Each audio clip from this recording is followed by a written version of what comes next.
George Galloway has won the by-election in Rochdale, and he says that this is for Gaza. I don't think that's true at all. This is for George Galloway, and it's a great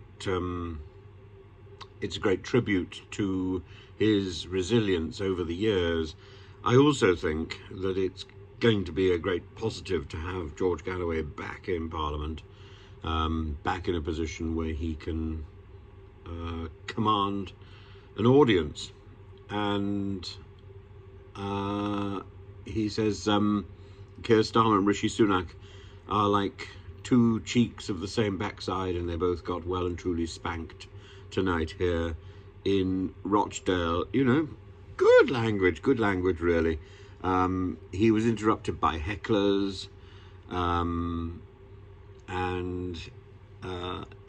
he just kept going. It's true that every Muslim is bitterly angry at Keir Starmer and his misnamed Labour Party, but you would be very foolish if you didn't realise that millions of other citizens of our country are too. Beginning here in the northwest, in the West Midlands, in London, from Ilford to Bethnal Green and Bow, Labour is on notice that they have lost the confidence of millions of their voters with loyalty and traditionally voted for them generation after generation. I don't think that's true, but I think by not putting up a candidate of their own and by messing up the system, Labour has lost that vote. Who would people vote for Labour?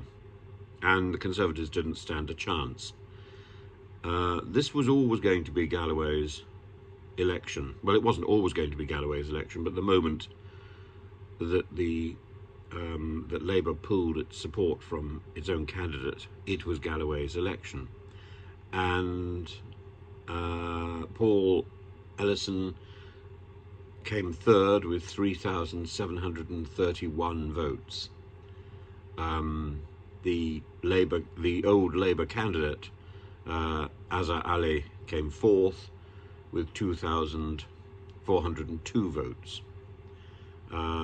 An independent candidate came second, Mr. Tully, with 6,638 votes. And I think if George Galloway had not been in the running, he would have won, of course. Reform, Simon Danczuk, nothing of significance. And I think that's a significant observation that could be carried through to the general election, unless there is reason for concern, and unless the candidates are not significant. Reform doesn't really stand much of a chance. It's a